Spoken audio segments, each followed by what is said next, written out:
Hells Angels are one of the most infamous motorcycle clubs in the world, known for their violent past, drug trafficking, and ruthless enforcers. These men lived by their own code, with loyalty to the club above everything else, even life itself. From bloody massacres to high-profile murders, their legacy is written in blood. But who were the most dangerous of them all? Who became legends in the dark world of outlaw bikers, leaving a trail of destruction that still echoes today? David Macdonald Carroll, known as Wolf, was a notorious Canadian outlaw biker and gangster associated with the Hells Angels. One of the most feared members was David Macdonald Carroll, a man who rose through the ranks of the Hells Angels to become a trusted ally of Maurice, one of the club's most powerful leaders. Carroll was involved in the infamous Lennoxville Massacre, a bloody event that saw 5 Hells Angels members murdered in an effort to cleanse the club of those deemed untrustworthy. His involvement in the massacre solidified his place in biker history, and despite being charged with murder, he managed to avoid conviction. But Carroll was no stranger to staying one step ahead of the law. In 2001, he disappeared, leaving rumors of a hidden fortune stashed away in Antigua. To this day, no one knows where he went, and his name remains a mystery in the criminal underworld. A president of the Oakland Infidels. When Pat's left to go to Arizona, I took over in Oakland. And then all the problems are happening between the two places. Robert Chico Mora was another dangerous figure who made his mark on the Hells Angels. A former member of the Dirty Dozen gang, Mora's violent rise in Arizona's biker scene eventually led him to the Hells Angels. At just 24, he was convicted of manslaughter and became known for his brutal nature.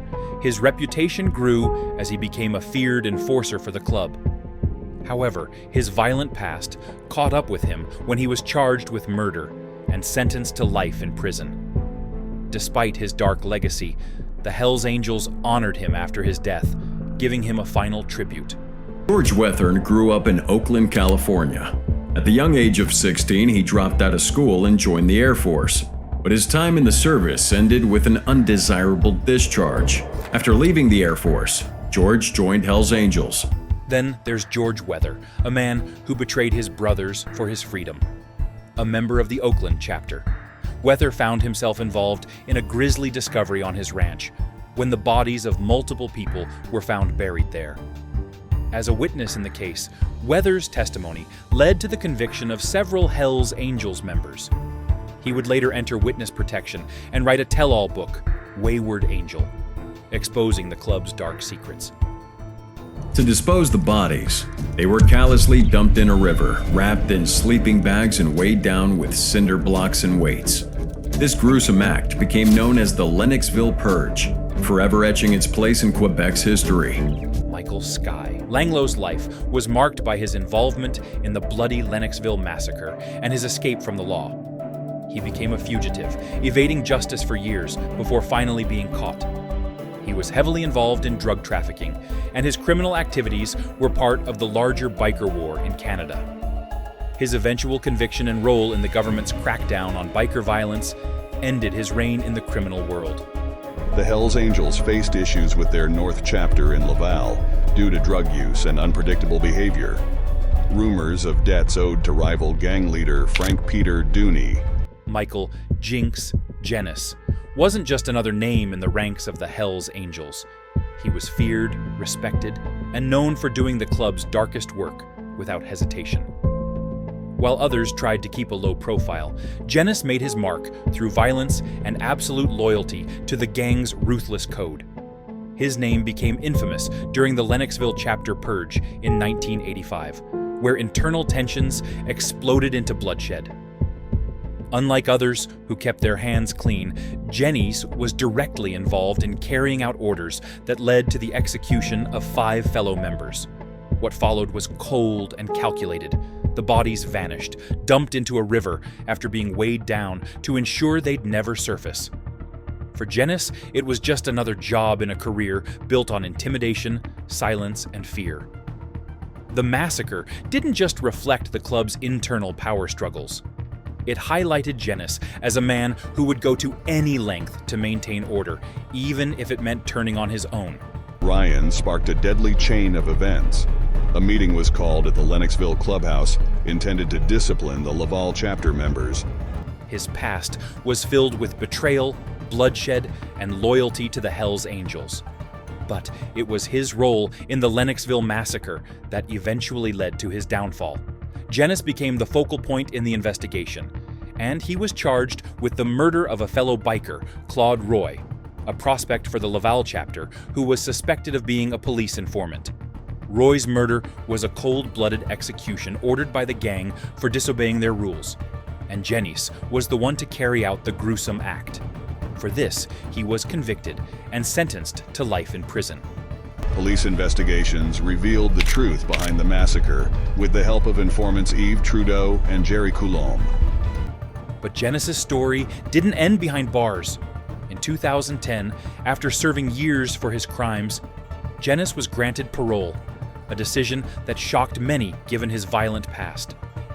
During his parole hearing, he revealed shocking details about the gang's bloody history, spilling secrets about the inner workings of the Hells Angels, including how they dealt with their enemies and the code they lived by. His confession added another layer of dark intrigue to the Hells Angels story, further exposing the violent culture that had driven the gang for decades. Alan Pasaro might not have the longest criminal record among the Hells Angels, but seeing as his name is forever associated with one of the most infamous incidents in the organization's history, he deserves to be on this list. Alan Pasaro's life took a violent turn that would forever change the Hells Angels' reputation, starting at the infamous Altimont Free Concert in 1969.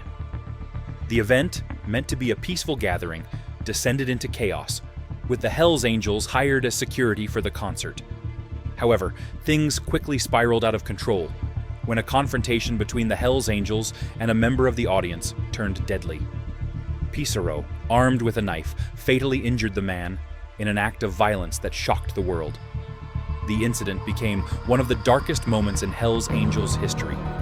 The Rolling Stones have a long career that's full of highs and lows, but when it comes to their darkest hour, many would likely name the tragedy at their Altimont concerts on December 6, 1969.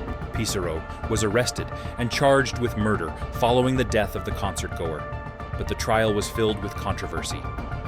Despite the violent nature of the attack, the jury ultimately acquitted Pasaro, ruling that he acted in self-defense.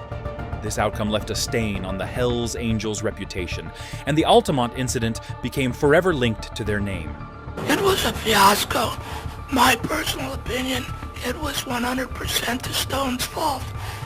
I think there was like an hour and a half late coming onto the stage, and when they come out they search the stage. To do that they had to come over the top of our pipes.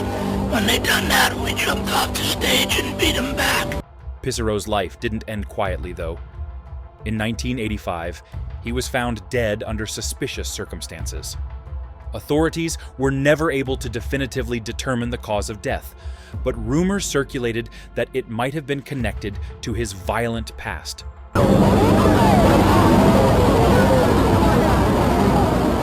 Things got out of hand. Black guy Meredith Hunter, I believe it was, got on the stage. He got pushed off of the stage. He pulled out a gun, he fired it into a crowd of us, and somebody killed him. Regardless of the cause, Pasaro's death left an indelible mark on the Hells Angels' legacy, adding to the long history of violence, chaos, and criminality associated with the club. He ultimately formed his own Hells Angels Nomads chapter, which quickly became a powerful player in a war Boucher waged against the region's other outlaw biker groups. It was all part of Boucher's quest to become the sole kingpin of the area's drug trade. Maurice Boucher was the mastermind behind one of the bloodiest biker wars in Quebec's history. As the leader of the Hells Angels Montreal chapter, Boucher's violent reign sparked a brutal conflict between rival gangs, leaving over 100 dead and hundreds injured. His influence spread across Quebec, dominating the drug trade and violently asserting control. But his empire crumbled in 2002 when he was convicted for orchestrating the murders of 2 corrections officers. In 2014, Boucher was expelled from the Hells Angels, marking a significant downfall for a once feared leader. He spent his final years in prison battling cancer and passed away in 2022, leaving behind a legacy of destruction.